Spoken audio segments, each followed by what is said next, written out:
इसने वफा नहीं मांगी, उसने एक जान मांग ली। लेकिन सवाल ये है, आखिर उस नौजवान की गलती क्या थी? क्या उसने प्यार किया या बस इतना कसूर था कि उसने अपनी पत्नी पर भरोसा किया?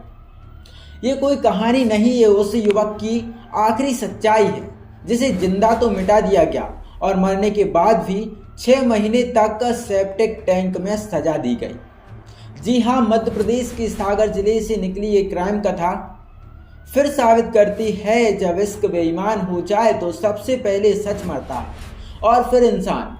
जी हाँ, जिले के देवरी से एक बार फिर वही कहानी सामने आई है जो हमने इससे पहले मेरठ, इंदौर, दिल्ली और भोपाल में सुनी थी।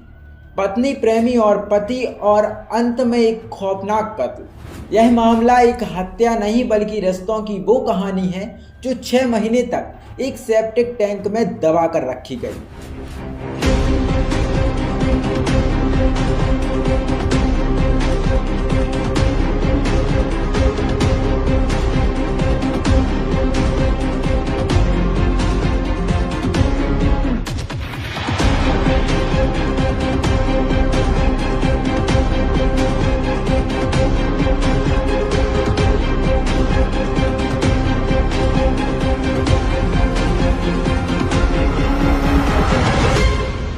20 अगस्त 2025 प्रिंस वाल्मीकि अचानक देवरी से लापता हो जाता है। वह अपनी पत्नी के साथ उसके मायके में रह रहा था। कुछ दिन बीतते हैं, फिर पत्नी थाने पहुंचती है और पति की गुमशुदगी दर्ज कराती है। पुलिस तलाश करती है, लेकिन प्रिंस जैसे जमीन में समा गया हो। जांच आगे बढ़ती है और कहानी वही मोड़ लेती है जहां अक्सर ऐसी क्राइम कथाएं खत्म नहीं शुरू होती हैं। अवैध प्रेम प्रसंग। पुलिस जांच में सामने आता है कि प्रिंस की पत्नी के देवरी निवासी शोएब खान से नजदीकी रिश्ते थे। प्रिंस को इस रिश्ते की भनक लग चुकी थी। घर में रोज झगड़े, तनाव और शक की आग। यहीं से रची गई मौत की साजिश। 20 अगस्त को शोएब ने प्रिंस को शराब पार्टी में उलझाया, नशा गहराया और उसी रात प्रिंस की सांसें हमेशा के लिए थाम दी गईं। हत्या के बाद जो हुआ वह इस केस को और भी खौफनाक बना देता है। शोएब ने सबको सेप्टिक टैंक में फेंक दिया। इतना ही नहीं, लाश जल्दी खत्म हो जाए इसके लिए वह कभी टैंक में नमक डालता तो कभी भारी पत्थर फेंकता रहा। यानी कातिल खुद अपनी करतूत की निगरानी करता रहा। यह पहली बार नहीं है जब प्रेमी ने पति को रास्ते से हटाया हो। कुछ महीने पहले मेरठ में पत्नी और प्रेमी ने पति को काट कर ड्रम में भर दिया था। इंदौर में लाश को सूटकेस में पैक किया गया। दिल्ली में फ्रिज के अंदर रखे गए सबके टुकड़े मिले और अब सागर में सेप्टिक टैंक बना कब्रिस्तान। तरीके बदले लेकिन वजह वही, नाजायज इश्क। शोएब काम का बहाना बनाकर गुजरात फरार हो गया। कुछ समय बाद मृतक की पत्नी भी उसके साथ सूरत में रहने लगी। यहीं से पुलिस का शक यकीन में बदला। शोएब गुजरात से लौटते वक्त नरसिंहपुर में सड़क हादसे का शिकार हुआ, लेकिन पुलिस पहुंचने से पहले वह अस्पताल से फरार हो गया। लगातार दबिश के बाद आखिरकार पुलिस ने शोएब को गिरफ्तार कर लिया। पूछताछ में आरोपी ने पुलिस को भटकाने की पूरी कोशिश की। कई जगह खुदाई कराई गई, लेकिन कुछ हाथ नहीं लगा। आखिर शक्ति के आगे शोएब टूट गया और उसने वो सच उगल दिया जो 6 महीने से जमीन के नीचे सड़ रहा था। आरोपी की निशानदेही पर सेप्टिक टैंक से मानव अवशेष बरामद किए गए।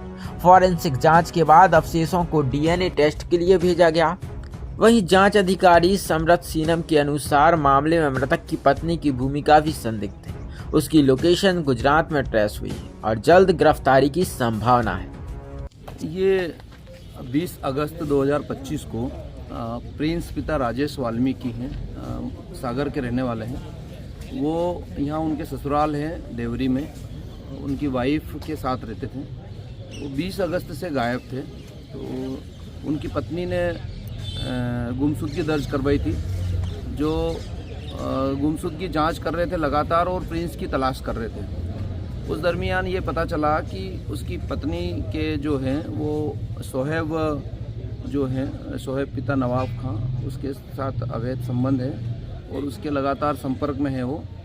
और उसी दरमियान शोएब जो है वो गुजरात चला गया था तो उसको लाकर पूछताछ में उसने बताया कि उसने 20 अगस्त को सनशाइन स्कूल के ये जो ग्राउंड है यहाँ पर उस प्रिंस वाल्मीकि को दोनों मोटरसाइकिल से आए थे और यहाँ पर उसकी हत्या कर दी थी पत्थरों से, और यहाँ जो गड्ढा है उसमें बोले उसके शव को डाल दिया था, और लगातार उसका शव जो बाहर आ गया था तो उस पर नमक डाल दिया था, फिर कचरा डाल दिया था और लगातार उस पर निगाह रखता था।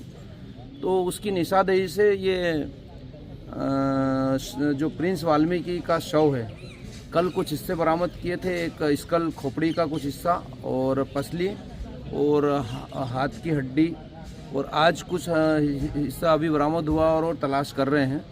अब चूंकि शोहेब ने स्वयं ने ये बताया है कि उसने हत्या करके ये शव को यहाँ छुपाया था, तो उसी आधार पर ये शव के हिस्से बरामद हुए हैं। इसका अब चूंकि प्रथम दृष्टया ये हत्या और साक्ष्य छुपाने का अपराध है, तो हम पुलिस अधीक्षक महोदय के मार्गदर्शन में और अतिरिक्त पुलिस अधीक्षक महोदय के मार्गदर्शन में हत्या का मुकदमा दर्ज करके इसकी गिरफ्तारी करेंगे, और इस शव के जो अवशेष मिले हैं इसका DNA टेस्ट करवाएंगे। फिर और इस अपराध में और कौन कौन सम्मिलित है, ये आरोपी है क्या है, इस सारा अनुसंधान का विषय है जो इस संबंध में आपको बाद में अवगत कराएंगे।